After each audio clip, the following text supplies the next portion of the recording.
আজ 3 এপ্রিল 2026। আজকেও the Statesman পত্রিকা থেকে একটা আর্টিকেল পড়বো, তবে আর্টিকেলটা একটু অন্য রকম। যেমন প্রতিদিনের মতো আমরা নতুন নতুন ওয়ার্ড যেগুলো সেগুলোও শিখবো, গ্রামারও শিখবো। তার সঙ্গে আর্টিকেলটা হলো অটিজমের উপর, যেটা আমাদের ইন্ডিয়াতে 68 জন বাচ্চার মধ্যে একজনের হয়েই থাকে, কিন্তু অতটা অ্যাওয়ারনেস নেই, ওই জন্যে ধরা যায় না। আমাদের সকলেরই বিষয়টাও জানা দরকার। দেখো, ইংরেজিটা শেখার সঙ্গে সঙ্গে বিষয়টাও জানতে পারবে। ডিলেড স্পিচ মানে দেরিতে কথা, বাচ্চাদের অনেক সময় দেরিতে কথা হয়, নর্মাল, কিন্তু delayed speech is one of the কি আর্লি ইন্ডিকেটরস, যে ইন্ডিকেটরস বা নির্দেশকগুলো আছে যেগুলো দেখে আমরা বুঝতে পারবো কোনো একটা প্রবলেম, অটিজম প্রবলেমটা যে বুঝতে পারবো, তার যে ইন্ডিকেটরসগুলো আছে তার মধ্যে কি ইন্ডিকেটরস কি প্রধান একটা, বা আর্লি মানে প্রথম দিকের শিশু লাইফের প্রথম দিকের যে ইন্ডিকেটর, তার মধ্যে একটা হলো ডিলেড স্পিচ, দেরিতে কথা বলা। এর সঙ্গে অনেক ইন্ডিকেটর আছে যেগুলো পড়লে ক্লিয়ার হয়ে যাবে। তার সঙ্গে গ্রামারগুলো তো ক্লিয়ার করব, আর নতুন নতুন ওয়ার্ডগুলো একটু মন দিয়ে শুনো। নিউজটা করেছেন Muskan Bhatia, new Delhi, 2 April. At 18 months a child, একটা বাচ্চা, হু ডাজ নট রেসপন্ড, যে রেসপন্ড করে না বা সাড়া দেয় না। রেসপন্ড মানে কি? সাড়া দেওয়া। ডাজ নট রেসপন্ড প্রেজেন্ট ইনডিফিনিটে আছে। টু দেয়ার নেমস, যদি তাদের নাম ধরে ডাকা হয় তাহলে সাড়া দেয় না। অর অ্যাভয়েড অথবা অ্যাভয়েডস করে, অ্যাভয়েডের পরে এস আছে, কারণ কি? চাইল্ডের কথা বলা হচ্ছে, যে থার্ড পার্সন সিঙ্গুলার নাম্বার এবং প্রেজেন্ট ইনডিফিনিটে করা হচ্ছে। আই কন্ট্যাক্ট, এবং তার সঙ্গে আই কন্ট্যাক্টও তারা করে না, অ্যাভয়েড করে। ইজ নট অলওয়েজ সিন, এই জিনিসটাকে সবসময় ধরা হয় না। As a cause of concern, দুশ্চিন্তার বিষয় বলে ধরা হয় না। ইন মেনি ইন্ডিয়ান হোমস, অনেক আমাদের ইন্ডিয়ান হোম বা ইন্ডিয়ানদের বাড়িতে এই জিনিসটাকে দুশ্চিন্তার বিষয় হিসাবে ধরা হয় না। তো এটুকুর গ্রামারটাকে একটু এক্সপ্লেন করে দেখো। অ্যাট 18 months, এটুকু আমরা অ্যাডভার্ব ধরতে পারি। এ চাইল্ড, এইটুকু হলো main subject. Who does not respond, যে রেসপন্ড করে না। টু দেয়ার নেম, তাদের নাম ধরে ডাকলে। অর, এই অরটা অ্যাড করা হয়েছে, এটা সাবক্লজ, আরও একটা সাবক্লজ অ্যাড করতে, মানে সাবক্লজের মধ্যেই দুটো part. Or avoids eye contact, আবার তারা আই কন্ট্যাক্ট অ্যাভয়েড করে। কন্ট্যাক্ট মানে চোখে চোখে তাকালে পরে দেখো শিশুরা হাসে, আই কন্ট্যাক্টও অ্যাভয়েড করে। এখন এইখান থেকে আবার মেন ক্লজ শুরু হচ্ছে। কীরকম main clause? A child is not always seen, এটুকু হলো মেন ক্লজ। মানে এ চাইল্ড ইজ নট, অন্য কালার করে দিই, a child is not always seen as a cause of concern in many Indian homes, এটুকু হলো অ্যাকচুয়াল সেন্টেন্স। যদি বলা হয় অ্যাকচুয়াল সেন্টেন্স কি? অ্যাট 18 months, 18 মাস বয়সে, এ চাইল্ড, একটা বাচ্চা, ইজ নট অলওয়েজ সিন মানে ধরা হয় না, as a cause of concern in many Indian homes. তার সঙ্গে এটা সাবক্লজ লাগানো হয়েছে। সাবক্লজ কি ক্লজ? Adjective clause. এই যে এই চাইল্ড আছে না, এই চাইল্ড সম্পর্কে এক্সট্রা কিছু বলা আছে, আর এই চাইল্ডটা নাউন সম্পর্কে এক্সট্রা কিছু বলা থাকলে সেটা কি? অ্যাডজেক্টিভ। তাহলে এটাকে আমরা কি ক্লজ বলবো? অ্যাডজেক্টিভ ক্লজ বলবো। মোর অফেন, বেশিরভাগ সময়তে কি হয়? ইট ইজ এক্সপ্লেইনড, এই যে ব্যাপারটা বলা হলো, এই ব্যাপারটাকে এক্সপ্লেন করা হয়। It is explain, passive voice আছে, ইট ইজ এক্সপ্লেনড অ্যাওয়ে, এইভাবে বলা হয়ে থাকে। কীভাবে বলা হয়ে থাকে? জেনারেলভাবে এই কথাগুলো বলা হয়ে থাকে বলে কোডের মধ্যে বলা হয়েছে। কেউ বলছে না কথাগুলো। বয়েজ টক লেট, হ্যাঁ ছেলেরা কথা দেরিতে বলে, এই কথাগুলো বলে চালিয়ে দেয় বাড়িতে। ফ্যামিলিজ সে, পরিবারে বলে। কিংবা আরও দেখো, হি ইজ জাস্ট রিজার্ভড, সে একটু লাজুক। রিজার্ভ মানে কি তাহলে? লাজুক। His father was the same, তার বাবাও ওরকম ছিল। অ্যানাদার কমন ইন্টারপ্রিটেশন, আর একটা সাধারণ ইন্টারপ্রিটেশন বলতে তাদের ব্যাখ্যা, মানে সাধারণ মানুষ যারা ইন্ডিয়ান ফ্যামিলিতে কথাগুলো বলছে আর কি, যে সাধারণ মানুষগুলো বলেই থাকে যে তার বাবা এরকম ছিল, বা সে একটু রিজার্ভ, সে একটু লাজুক, এইসব কথাগুলো বলে থাকে। এগুলো কোন টেন্স আছে দেখো? সবগুলোই প্রেজেন্ট টেন্সে আছে, আর যেগুলো কোডের মধ্যে আছে সেগুলো ডাইরেক্ট স্পিচ। অ্যাকর্ডিং টু মানে আগেই বলেছি, কোনো কিছু বা কাউরি মত অনুযায়ী।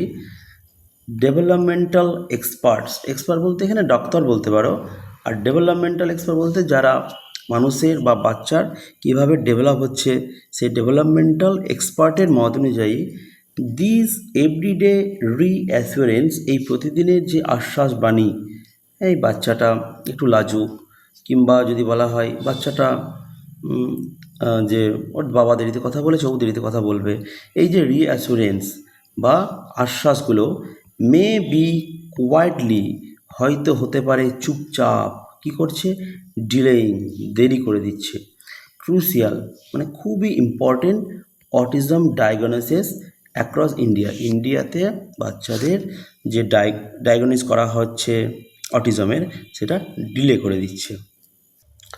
Doctor Naeem Sadiq, a neurologist and founder of Bengaluru based Plexus neuro centre. আচ্ছা, ডক্টর নাইম সাদিককে একজন নিউরোলজিস্ট মানে বুঝতে পারছো, স্নায়ু বিশেষজ্ঞ, and founder of Bengaluru based Plexus neuro সেন্টারের প্রতিষ্ঠাতা। পয়েন্টস টু এ প্যাটার্ন, একটা প্যাটার্নের কথা তিনি উল্লেখ করেছেন, দ্যাট রেয়ারলি মেক্স হেডলাইন্স, যেটা সাধারণ খুব কম শোনা যায়। কি বলছেন দেখো তিনি, parents don't just miss the sign of autism, মা বাবারা যে অটিজমের সাইন বা লক্ষণগুলোকে মিস করে তা নয়, দে রিইন্টারপ্রেট দেম, সেগুলো তারা রিইন্টারপ্রেটও করে, ভিন্নভাবে ব্যাখ্যা করে, নিজের মতো করে মন গড়া করে ব্যাখ্যা করে। ডক্টর নাইম সাদিককে এ নিউরোলজিস্ট, আমরা সেন্টেন্সটা কমপ্লেক্স না করে কমা দিয়ে তার ডেজিগনেশনটা লিখতে পারি। Doctor Naeem Sadiq, a neurologist and founder of Bengaluru based Plexus neuro centre, এটুকু জাস্ট একটা ক্লোজ সেন্টেন্সটাকে বাড়িয়ে দেওয়া হলো। তাহলে শব্দের হলো doctor Naeem Sadiq points to a pattern, তিনি পয়েন্ট করেছেন বা তুলে ধরেছেন একটা প্যাটার্ন, দ্যাট কি প্যাটার্ন, রেয়ারলি মেক্স হেডলাইন, যে প্যাটার্নটা হেডলাইনে বা সচরাচর মানুষের দৃষ্টিগোচর হয় না। কীরকম প্যাটার্ন দেখো, কি বলছেন তিনি, parents don't just miss the signs of autism, মা বাবা যে অটিজমের সাইন বা লক্ষণগুলোকেই মিস করে তাই নয়, দে রিইন্টারপ্রেট দেম, তারা আবার নিজেদের মতো নতুন করে ব্যাখ্যা করে যে সাইনগুলো দেখতে পেয়েছে সেইগুলো। এই সেন্টেন্সটা দেখবে কমপ্লেক্স সেন্টেন্সে আছে, আর জাস্ট সবই প্রেজেন্ট ইনডিফিনিট ইউজ হয়েছে। ডিলেড স্পিচ, এটাও ধর কোড দিয়ে শুরু হয়েছে, তার মানে কেউ বলছে delayed speech is one of the most important early indicators. Delayed speech হলো যতগুলো ইন্ডিকেটরস আছে অটিজমে তার মধ্যে একটা। হি এক্সপ্লেন্স, তিনি বলেন, বাট ফ্যামিলিজ অফেন নর্মালাইজ ইট, কিন্তু পরিবাররা সেটাকে নর্মালাইজ করে দেয়, নর্মালাইজ বলতে সাধারণ ব্যাপার বলে চালিয়ে দেয়, সবই প্রেজেন্ট টেন্সে আছে। দে অ্যাট্রিবিউট ইট টু জেন্ডার, তারা অ্যাট্রিবিউট করে দেয় বা দোষ দিয়ে দেয় জেন্ডার, অ্যাট্রিবিউট বলতে কিসের জন্য এটা হচ্ছে ব্যাখ্যা দেয় নিজে, জেন্ডারের জন্যে, জেনেটিক্স হয়তো বলে যে মা বাবার ছিল তার জন্য ছেলের এরকম দেরিতে কথা বলা হচ্ছে, আর পার্সোনালিটি বা সব ছেলে আলাদা আলাদা ছেলে আলাদা আলাদা ব্যক্তিত্ব, এরকম কিছু বলে চালিয়ে দেয়। দিস কালচারাল বাফারিং, এই যে আমাদের যেমন কালচার সেটা বাধা দেয়, অফ সিমটমসগুলো ধরতে বাফার করে বা বাধা দেয়, হোয়ার আর্লি রেড ফ্ল্যাগস, যখন আর্লি মানে প্রথম দিকের রেড ফ্ল্যাগস মানে যেগুলো সংকেত, লাল সংকেত, মানে যেগুলো আমাদের দেখেই বোঝা যাওয়া উচিত যে বিপদ সংকেত, আর সেগুলো ইগনোর করা হয়। তাহলে দিস কালচারাল বাফারিং, এই যে কালচার আমরা পড়লাম এতক্ষণ ধরে, এই কালচারাল বাফারিংগুলো যেগুলো বাধা দেয়, অফ সিমটমসগুলো হয়েছে বলে ধরতে বাধা দেয়, হোয়ার আর্লি রেড ফ্ল্যাগস আর ইগনোর, তখনই প্রথম দিকে যে রেড ফ্ল্যাগ বা বিপদ সংকেত সেগুলোকে ইগনোর করে দেওয়া হয়। কি বলে, অ্যাজ হার্মলেস, কোনো প্রবলেম নেই, কোয়ার্স, এই অদ্ভুত কিছু, means children often reach specialist years too late, আর বাচ্চারা যখন পৌঁছায় স্পেশালিস্টের কাছে তখন অনেকটা দেরি হয়ে যায়। অটিজম, যে কথাটা নিয়ে আমরা এখন পড়ছি, ক্লিনিক্যালি রেফার্ড, মানে ডাক্তারি ভাষায় যেটাকে বলা হয় to as autism spectrum disorder, ডাক্তারি ভাষায় তার নাম কি? Autism spectrum disorder. Typically begins, সাধারণভাবে শুরু হয়, টু শো সাইন্স, তার লক্ষণগুলো প্রকাশ পেতে শুরু করে as early as 12 to 18 months, যখন বাচ্চার বয়স 12 থেকে 18 মাস তখন থেকেই লক্ষণগুলো দেখা যায়। Some of the earliest indicators include, প্রথম দিকে যে সমস্ত লক্ষণগুলো দেখা যায় সেগুলোর মধ্যে হলো lack of eye contact, eye কন্ট্যাক্টের অভাব, মানে চোখের দিকে তাকাতে চাইবে না বাচ্চা। ডিলেড অর অ্যাবসেন্ট স্পিচ, বা কথা বলতে দেরি করবে বা একদম কথাই বলবে না। বাই 18 to 20 মান্থস, 18 মাস 20 মাস হয়ে যাবে কথা বলবে না বা কথা বললেও একটু একটু।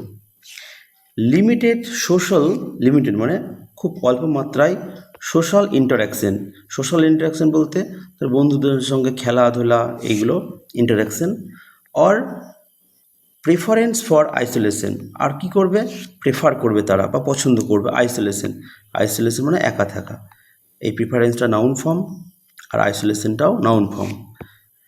And not responding to simple comments, আবার যদি জল আনতে বলা হয় হয়তো আনমনে থাকবে বা শুনতেও পাবে না, এরকম ভাব। সিম্পল কমেন্ট যেগুলো সেগুলো তারা রেসপন্ড করবে না। ইয়েট, তবুও doctor Sadiq notes, doctor Sadiq দেখেছেন, দিস আর ফ্রিকুয়েন্টলি ডিসমিসড, এই যে ব্যাপারগুলো ঘটে এগুলো মাঝে মাঝেই মানে ফ্রিকুয়েন্টলি ডিসমিসড মানে একদম ছেড়ে দেওয়া হয়। A child staying aloof is called independent, যদি একটা বাচ্চা অ্যালুফ বলতে একা একা থাকতে চায় তাহলে তাকে কি বলা হয়? স্বাধীনভাবে থাকছে, ইন্ডিপেন্ডেন্ট। নট ফলোয়িং ইনস্ট্রাকশনস, যখন বাচ্চাদেরকে আমরা ইনস্ট্রাকশন দিয়ে কিছু বলি, কথা শোনে বা কিছু রেসপন্স করে, কিন্তু কোনো বাচ্চা যদি কোনো ফলোও না করে, ইনস্ট্রাকশনের উত্তর না দেয়, ইজ সিন অ্যাজ স্টাবারনেস, তাদেরকে বলি আমরা একগুঁয়েমি, এরকমভাবে চালিয়ে দেয়। ফ্যামিলিজ ডোন্ট ইমিডিয়েটলি থিঙ্ক, ফ্যামিলিটা সঙ্গে সঙ্গে ভাবেই না অফ আর ডেভেলপমেন্টাল ইস্যু, এটা ডেভেলপমেন্টাল বা তার বিকাশের একটা প্রবলেম হতে পারে। হি অ্যাডেড, অর্থাৎ তিনি আরও বললেন। হি অ্যাডেড, এইটুকু পাস্ট টেন্সে আছে মানে বলা হয়ে গেছে ওই জন্যে, আর বাদ বাকি তিনি সব বলেছেন, সবগুলো দেখো কোট করা আছে, ওগুলো সব প্রেজেন্ট টেন্সে, বিশেষ করে সবগুলোই প্রেজেন্ট ইনডিফিনিটে। কারণ এগুলো সাধারণ ব্যাপার যখন আমরা বলি বা যেগুলো সত্য ব্যাপার বা যেগুলো ক্লিনিক্যালি ফ্যাক্টের ব্যাপার সেগুলো প্রকাশ করতে প্রেজেন্ট ইনডিফিনিট টেন্সই ইউজ করা হয়। ইভেন হোয়েন, এমনকি তখনও, কনসার্ন অ্যারাইজ, যখন কনসার্ন বা দুশ্চিন্তা হয়, মেনি প্যারেন্টস, অনেক বাবা মা, ফার্স্ট পারসিউ, প্রথম ছোটে কোথায়? হেয়ারিং টেস্ট করাতে। If results come back normal, যদি রেজাল্টটা নর্মাল হয়, they are often advise to, তাদেরকে অ্যাডভাইস করা হয় পরিবারের দ্বারা বা আশেপাশের লোক। Wait and watch, wait and watch বলতে দেখো, ওয়েট করো কি হয়। And delay that can prove costly, আর যে ডিলেটা হয়ে যায় সেটা অনেক মূল্য চোকাতে হয় মা বাবাকে। ইন অটিজম কেয়ার, অটিজমের কেয়ারের ক্ষেত্রে, এগুলো তো রোগ বলা ভুল যে ওষুধ দিলেই সেরে যাবে, যা অটিজমের যে কেয়ার বা অটিজমের চিকিৎসার ক্ষেত্রে timing is not just important, timing অর্থাৎ আগে থেকে যে অটিজমটা হয়েছে সেটা বুঝতে পারাটা শুধু ইম্পর্টেন্টই নয়, ইট ইজ ডিসিসিভ, মানে এটাই ডিসিসিভ, মানে এটা একদম ফাইনাল, টাইমিংটা একদম মেন ব্যাপার। কি হবে না হবে তার ডিসিসিভ ফ্যাক্টর একটা। There is no fixed benchmark for time, একদম ফিক্সড কোনো বেঞ্চমার্ক নেই যে এই টাইমের মধ্যেই ধরতে হবে বা এই টাইমের মধ্যেই বোঝা যাবে, এরকম ফিক্সড কোনো বেঞ্চমার্ক নেই। ডক্টর সাদিক সেট, তিনি আরও বললেন, বাট কিন্তু আর্লিয়ার ইজ অলওয়েজ বেটার, কিন্তু প্রথম দিকে ধরতে পারাটাই সবথেকে ভালো। 18 months is better than 19 months, মানে 18 মাসে যদি বুঝতে পারা যায় তাহলে 19 মান্থ 19 মাসের থেকে ভালো। ইন্টারভেনশন বা নাক গলানো বলতে পারো, বা কোনো রোগকে নির্ণয় করা, বিফোর দ্য এজ অফ 3 বছরের আগে যদি ধরতে পারা যায় বা ইন্টারভেন করা যায়, ক্যান সিগনিফিক্যান্টলি ইমপ্রুভ, বেশ ভালোভাবে ইমপ্রুভ বা উন্নতি করার আউটকাম বলতে যেটা ফলটা সিগনিফিক্যান্টলি ইমপ্রুভ হয়ে যায়, মানে অনেকটা ভালো হয়। আফটার দ্যাট, কিন্তু তারপরে progress become slower and less complete. যদি 3 বছর পেরিয়ে যায় ধরতে বা 4 বছর পেরিয়ে যায়, তাহলে কিন্তু অটিজমটা ধরা পড়লেও ডেভেলপমেন্ট খুব একটা ভালো আর করা যায় না। দ্য আর্লিয়ার ইউ ইন্টারভেন্ট, যত আগে ইন্টারভেন্ট করবে বা ধরবে, the more complete the result, তত রেজাল্টটা ভালো কমপ্লিট হবে। হি সেড, মানে ডক্টরবাবু বললেন। আফটার 4 or 5 years, 5 বা 6 বছর পরে, you may only achieve 60 to 70% improvement. 5 বা 6 বছর পরে 60 থেকে 70% ইমপ্রুভমেন্ট বড়জোর হতে পারে।